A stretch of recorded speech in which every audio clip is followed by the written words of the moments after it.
Hi dears, welcome back to Pepper Heart. നമുക്ക് മടിയൊക്കെ പിടിച്ചിട്ടുള്ള ദിവസങ്ങളിൽ ബ്രേക്ക്ഫാസ്റ്റിനും ഡിന്നറിനൊക്കെ എളുപ്പത്തിൽ തയ്യാറാക്കിയെടുക്കാൻ പറ്റിയ നല്ല പെർഫെക്റ്റ് ആയിട്ടുള്ള ഗോതമ്പ് ദോശയുടെ റെസിപ്പിയാണ് ഇന്ന് കാണിക്കുന്നത്. അപ്പോൾ ഈ ഒരു രീതിയിൽ ചെയ്യുമ്പോൾ നല്ല പെർഫെക്റ്റ് ആയിട്ടുള്ള നല്ല ക്രിസ്പി ആയിട്ടുള്ള ദോശ തന്നെ കിട്ടുകയും ചെയ്യും. അപ്പോൾ വീഡിയോയിലേക്ക് കിടക്കുന്നതിന് മുമ്പ് ചാനൽ സബ്സ്ക്രൈബ് ചെയ്തിട്ടില്ലെങ്കിൽ സബ്സ്ക്രൈബ് ചെയ്യാൻ മറക്കരുത്. പിന്നെ പുതിയ വീഡിയോസിൻ്റെ നോട്ടിഫിക്കേഷൻസൊക്കെ കിട്ടാൻ വേണ്ടി തൊട്ടടുത്തുള്ള ബെല്ലൈക്കണും കൂടെ ഒന്ന് ക്ലിക്ക് ചെയ്യാം. അപ്പോൾ ഈ ഗോതമ്പ് ദോശ തയ്യാറാക്കാൻ വേണ്ടി ആദ്യം തന്നെ ഒരു ബൗളെടുത്ത് അതിലേക്ക് 1.25 കപ്പ് വെള്ളം ഒഴിച്ചു കൊടുക്കാം. ഞാൻ തയ്യാറാക്കുന്നത് 1 കപ്പ് ആട്ടപ്പൊടി വെച്ചിട്ടുള്ള ഗോതമ്പ് ദോശയാണ് കേട്ടോ.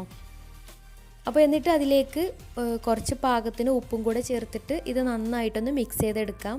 അപ്പോൾ ആദ്യം വെള്ളം റെഡിയാക്കിയിട്ട് പിന്നെ അതിലേക്ക് പൊടി ഇട്ട് കൊടുക്കുകയാണ് ചെയ്യുന്നത്. അപ്പോൾ 1 കപ്പ് പൊടിക്ക് 1.25 കപ്പ് വെള്ളം കറക്റ്റ് ആയിരിക്കും.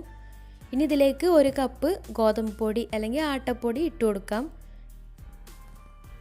എന്നിട്ടിത് നന്നായിട്ടൊന്ന് മിക്സ് ചെയ്തെടുക്കാം. പിന്നെ വെള്ളത്തിൻ്റെ അളവ് കറക്റ്റായിട്ട് അറിയുന്നത് കാരണം വെള്ളത്തിലേക്ക് പൊടി ഇട്ടത് കൊണ്ട് പെട്ടെന്ന് തന്നെ മിക്സായി കിട്ടുകയും ചെയ്യും. ഇനി ഈ ബാറ്റർ മിക്സിയുടെ ഒരു ജാറിലിട്ട് ഒന്നുകൂടി ഒന്ന് അടിച്ചെടുക്കുന്നുണ്ട്. അപ്പോൾ നല്ല ബാറ്റർ നല്ല സ്മൂത്തായിട്ട് കിട്ടുകയും ചെയ്യും. കട്ടകളൊന്നും ഇല്ലാതെ നല്ല കറക്റ്റായിട്ട് കിട്ടുകയും ചെയ്യും. ഈ ഒരു സ്റ്റെപ്പ് നിർബന്ധമൊന്നുമില്ല കേട്ടോ. സ്പൂണ് വെച്ചിട്ട് നന്നായിട്ട് മിക്സ് ചെയ്തെടുത്താലും മതി. കട്ടകളൊക്കെ നന്നായിട്ട് ഉടച്ച് നന്നായിട്ട് മിക്സ് ചെയ്തെടുത്താലും മതി. അപ്പോൾ ഈ ഒരു ലൂസിലാണ് മാവ് വേണ്ടത്. ഇനി ഒരു നോൺ സ്റ്റിക്കിൻ്റെ പാന് സ്റ്റൗവിൽ വെച്ചിട്ട് ചൂടായി വരുമ്പോൾ അതിലേക്ക് 1 തവി മാവ് ഒഴിച്ചു കൊടുക്കാം. എന്നിട്ട് ഇതുപോലെ കനം കുറഞ്ഞിട്ട് പരത്തിയെടുക്കാം. എന്നിട്ടൊരു അടപ്പ് വെച്ച് 2 മിനിറ്റ് ഒന്ന് വേവിച്ചെടുക്കാം.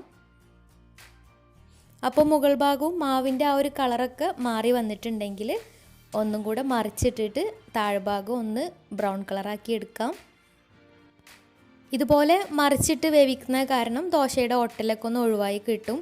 പിന്നെ അത്യാവശ്യം കൂടുതൽ ക്രിസ്പി ആയിട്ട് വേണമെന്നുണ്ടെങ്കിൽ കുറച്ച് കൂടുതൽ സമയം വെച്ചാലും മതി. നന്നായിട്ട് ബ്രൗൺ കളറാക്കി എടുത്താലും മതി. പിന്നെ ശ്രദ്ധിക്കേണ്ട ഒരു കാര്യം, പാന് നന്നായിട്ട് ചൂടായിട്ട് ഹൈ ഫ്ലെയിമിലിട്ടിട്ട് നന്നായിട്ട് ചൂടായിട്ട് മാവ് ഒഴിക്കാൻ നിൽക്കരുത്. അങ്ങനെയാവുമ്പോൾ ഇതുപോലെ പരത്തിയെടുക്കാൻ കഴിയില്ല, ഒട്ടിപ്പിടിക്കും മാവ് ഒന്നാകെ, ശരിയായിട്ട് പരത്തിയെടുക്കാൻ കഴിയില്ല. അപ്പോൾ അതൊന്ന് ശ്രദ്ധിക്കുക.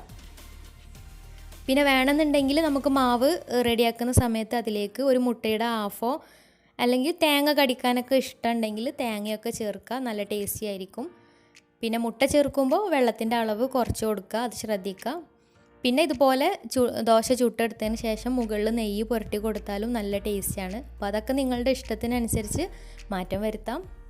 അപ്പോൾ ചപ്പാത്തിയൊക്കെ കുഴച്ച് പരത്തിയെടുക്കാൻ മടിയുള്ള സമയത്തും ബ്രേക്ക്ഫാസ്റ്റ് ആയാലും ഉണ്ടാക്കാനൊക്കെ മടിയുള്ള സമയത്ത് നമ്മൾ എപ്പോഴും ഉണ്ടാക്കുന്ന ഒരു സംഭവമാണ് ഈ ഗോതമ്പ് ദോശ. അപ്പോൾ ഇത് നല്ല പെർഫെക്റ്റ് ആയിട്ട് ഉണ്ടാക്കാൻ അറിയാത്ത ഒരുപാട് പേരുണ്ട്. ഗോതമ്പ് ദോശ ഇതുവരെ ട്രൈ ചെയ്യാത്തവരുണ്ട്. അപ്പോൾ അങ്ങനെയുള്ളവരൊന്ന് ട്രൈ ചെയ്ത് നോക്കുക. എന്നിട്ട് ഫീഡ്ബാക്സൊക്കെ താഴെ കമൻറ്റ് ബോക്സിൽ അറിയിക്കുക. ഇന്നത്തെ വീഡിയോ ഇഷ്ടമായെന്ന് വിചാരിക്കുന്നു. ഇഷ്ടമായെങ്കിൽ ലൈക്ക് ചെയ്യുക, ഫ്രണ്ട്സ് റിലേറ്റീവ്സിനൊക്കെ ഒന്ന് ഷെയർ ചെയ്യുകയും ചെയ്യാം. അപ്പോൾ നല്ല വീഡിയോസുമായി വീണ്ടും വരാം. അതുവരെ ടേക്ക് കെയർ, ബൈ.